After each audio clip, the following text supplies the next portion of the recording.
for joining us. I'm Christine Pitawanich with your weekly recap, looking at the biggest stories of the week.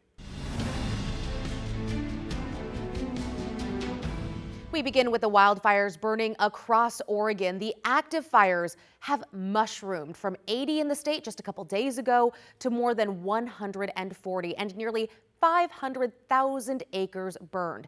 That is more than 5 times the size of the city of Portland. Hundreds of firefighters are hard at work as we speak. And one of the largest of these fires is the Akawa Butte fire burning north of Sisters. It is now considered the #1 fire priority in the country, with more than 1,500 people under level 3 go now evacuation orders as of Friday, and thousands more being told to be ready to leave if needed. Now, recent thunderstorms caused many of these fires, including the Akawa Butte. Thousands of lightning strikes lit up the night sky just in the last week. Now, these videos stretch across Portland, Vancouver, Aloha, and Southwest Washington. Let's hand it over to meteorologist Chris McGinnis now in the Weather Center. Well, after a shot of some heat earlier this week, we're getting a nice break heading into our weekend. And as we put this forecast down on our Friday noontime, looking forward to our weekend is going to be a bit cooler with a lot of cloud cover, I think, on Saturday. In fact, if you're heading to the Oregon coast, there is at least the outside chance of some sprinkles along the north coast and in the North Oregon Coast Range on Saturday. I've got Portland mostly cloudy on Saturday with a high of 75. Clouds will probably linger into the day on Sunday as well, with the storm system brushing by just to our northwest. Those clouds should clear in the afternoon. As long as they clear by noon or early afternoon, we should see temperatures rebounding a little bit up to near 80 degrees.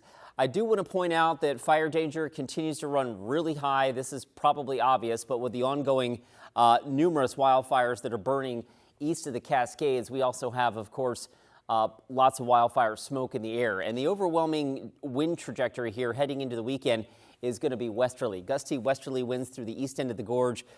And even on the east slopes of the Cascades, the west wind gusts are going to be noticeable, especially during the afternoon. So that's going to give firefighters a bit of a tough time here as they continue to wrangle those fires that are burning across that part of the state. The smoke plumes will also continue to drift east. So locations that have been seeing smoke at the end of this week, heading into the weekend, you'll be, again, breathing that same smoky air. So we're talking about Jefferson, Deschutes, especially Crook County into Wheeler and Grant counties. And now with the new fires that have just popped up in Wasco County and points east, we're going to have wildfire smoke that continues to blanket northeastern Oregon as well. So unfortunately, I don't see that changing much over the next 36 to 48 hours and beyond. This is a representative of what we saw Friday morning with morning clouds burning off. I just wanted to point out that what you see over here, and again, this is Friday's satellite, but it should look similar the next couple of days with a smoky sky each afternoon. One thing I did want to point out as we go into the extended forecast, there's not an overwhelming sign of major heat returning, but as we look at the Climate Prediction Center, this is the outlook from July 31st through August 6th. So we're going well beyond the range of our 7-day forecast, and you'll see that there's a bubble of some high confidence in hot temperatures as we get down into the desert Southwest. I bring that up because here's a look at the prevailing weather pattern for this weekend and early next week. High pressure, a heat dome, is basically centered over the southwest or southeastern Four Corners and portions of Texas. So that's where the hottest air in the country will be. We get a reprieve with low pressure sitting here in the Gulf of Alaska or just off the northwest coast. So that keeps the heat at bay, it keeps the onshore flow going, and it keeps our weather fairly comfortable. As we advance futurecasts through the early stages of next week, not much changes, but at the end of the week, that low begins to retreat. High pressure begins to build into the Four Corners. And I bring this up because this could lead, if this verifies, again, this is still a good 8-9 days out, but if this were to verify, the first couple of days of August could potentially be very, very hot across the Pacific Northwest, hotter than what we had earlier this past week. So just keep that in the back of your mind. While our immediate 7-day forecast looks fairly comfortable, next weekend and maybe a little bit beyond have the potential to be really, really hot. I've got our weekend again, 75, mostly cloudy Saturday, morning clouds with some afternoon clearing and a high of 80 on Sunday. And then as we go into next week, a continuation of generally fairly comfortable temperatures. Again, we mentioned beyond the range of that 7-day forecast is potentially when things could start to turn pretty hot.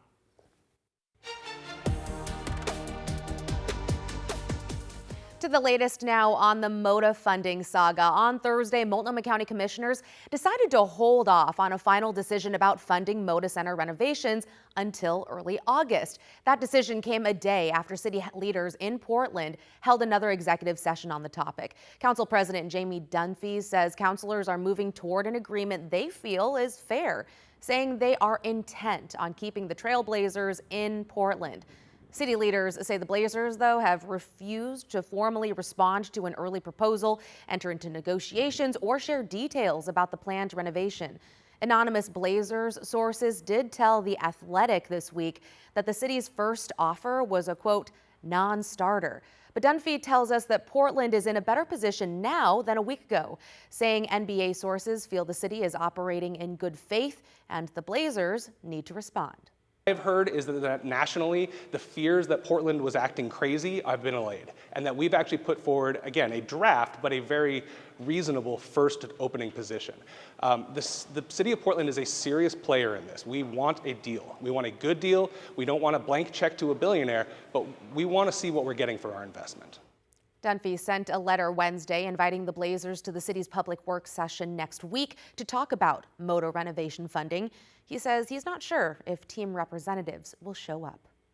Meantime, Tim Boyle, the chairman and CEO of one of Oregon's most iconic companies, yes, we're talking about Columbia Sportswear, is one of a number of people with growing concerns over whether a deal to keep the team in Portland is still possible. Our David Molko sat down with Boyle on Tuesday and started by asking him what he'd like to see right now from Blazers owner Tom Dundon. This is a community that requires I don't want to say hand-holding, but you need to love this community if you're going to be here and have a big investment. And clearly, it's a big investment for almost any way you measure it. And I think Portlanders need to know that you're invested not only financially, but personally, and that you care about the city, you care about the state, and you want to make sure that it all works together to the common good. Have you seen that to any degree from him? Well, you know, I don't know Tom very well. I've talked to him on the phone a few times, but people don't get that vibe from him. I think people need to say, geez, this guy knows Portland, he gets it, he wants to invest here, we're behind him. Would you call him and tell him that? Yeah, I would. What's your impression of the mayor's leadership and how he's dealt with this whole process? I think the mayor can be very vocal and can be an important advocate for the Blazers staying here. And as I understand it, he feels strongly that the Blazers should be here. It'd be great to have even a greater voice from him and from the governor and frankly from the city councilors. Some have called the Moda Center without the Blazers Wapato, you know, the prison that we built that was never occupied. And this is going to be a problem if we don't have a high-quality tenant in that building. I'd like the city to be contributing, and I'd like the county to make their contribution. And frankly, based on the current tax rates, it's not really a challenge financially for those things to happen. The investment that the community's making in the Blazers is not something that you could put in an equation and, you know, a financial statement that says we're going to earn this much money off it. But it does matter when people think about how the city prides itself, how it stands up against other cities, and those kinds of things are incalculable, but they are valuable. If this doesn't happen and the Blazers go for whatever reason, how does this transpire? What's your view of losing the Blazers? How would that impact Portland and Oregon? Well, I think it'd be incredibly disappointing. I think once they were gone, people would realize, you know, we made a mistake. We should have worked harder to keep them here. It makes us a city that we're in the same class as Boston and New York and Los Angeles. On a scale of 1 to 10, how confident are you at this moment, knowing what we know, that this will get done and will keep the team? I'm pretty confident that cooler heads will prevail and people will realize the value of having the Blazers here. And I know I'm going to try, if I can, to make people understand how important it is. confident that cooler heads will prevail. Again, that was David Molko doing that interview. Boyle, by the way, was initially approached by Dundon to potentially join the new ownership group before it bought the team, something he declined. Because while he doesn't love basketball, he does love Portland. And Boyle made it clear he is willing to do what it takes to try to bring everyone closer to a deal. An extended interview, including whether he thinks the city and county are asking for too much from the Blazers, is up right now on KGW.com. And while all that plays out, the Blazers organization itself going through more changes under Tom Dundon's ownership. The team is losing several longtime members of its broadcast staff, including play-by-play voice Kevin Calabro. The Oregonian is reporting Calabro turned down a new contract offer that he called subprime. The moves come after new owner Dundon cut roughly 70 front office jobs earlier this year. Meantime, Portland City Council has reversed some of the budget cuts it approved just weeks ago. An ordinance approved Wednesday restores 30 full-time equivalent positions across city bureaus. That includes 8 public safety support specialists who work alongside police, as well as 311 customer service representatives. It also provides $3 million for police training. The price tag for the changes, about $12 million. A high-profile lawsuit against Nike came to a close Wednesday when a jury found the company liable in a sex discrimination lawsuit brought by a former employee. After a 6-day federal trial, jurors ruled in favor of Heather Hender on all counts, finding Nike willfully violated the Federal Equal Pay Act. The jury awarded Hender more than $7.5 million in punitive damages, plus nearly $20,000 in back pay. We spoke to Hender and her attorney. I was weeping when they were reading their verdict. There is hope out there, even when it seems it's rather bleak. There's hope out there, and I believe tides are changing. For 8 years, Nike had a choice here. They could fix the problem or they could fight the person. And we hope that this message from the jury will encourage Nike to stop fighting their employees and start fixing their culture. In a statement, Nike says it is disappointed by the verdict and disagrees with the conclusions. The company says it's evaluating its next steps and says it takes workplace issues seriously, investigates them thoroughly, and addresses them where appropriate. Portland State University released its final plan for staff layoffs on Tuesday as it tries to close a budget shortfall. According to the plan, the number of layoffs is lower than first forecast, the number at 36, down from 52. The university still plans to eliminate 2 academic departments, though, conflict resolution and university studies, plus make cuts in 6 other academic areas. The savings so far, about $16 million. Portland State points to low state funding, higher operational costs, and declining enrollment. To Keizer now, where police, as of last check, are still looking for a woman they believe left the state after her husband was found dead in their home. Officers found the body of 59-year-old Walter Pekka last Friday. They're not saying how he died, but are considering it a homicide. Investigators are trying to find his wife, 56-year-old Shelley Pekka, but say she is not a suspect. Her red or maroon 1999 Ford Explorer was last spotted in Brewster, Washington on Saturday. That is 400 miles or so from Keizer. If you see her or her car, police want you to call 911. And take a look at this shocking video. What you just saw there was the moment a car drove into a Southeast Portland paint shop before the driver, police say, ran off. That suspect, John Graff, appeared in court Wednesday. Authorities say Graff left a loaded gun in a mailbox nearby, then broke into a home on Southeast 97th. He faces charges that include DUII and felon in possession of a firearm. Earlier this week, we heard from a Portland rideshare driver carjacked by the same Seattle teenagers who police say went on a wild crime spree across the city. Alma McCarty has the story. Before a series of gas station robberies and a shooting at one of them, Portland police say a group of teen boys from Seattle carjacked a rideshare driver. I don't believe it was their first rodeo. Cody Sandfort is that driver. He's done this for a couple of months, and up until last week, he didn't run into any major problems. It was kind of smooth sailing, doing it to make some extra money on the side. But then he was assigned this ride near the intersection of Northeast 73rd and Halsey. I flipped around at the end of the street, and the whole group, four, approached from the rear, entered the car. Really didn't think too much of it. Before he even got to the end of the block, one of the passengers pulled out a gun. Pointed at my head and told me, "Give me everything you got." So my gut reaction was to grab the phone and then the door and book it as fast as I could away from that. Cote says they chased him down Halsey.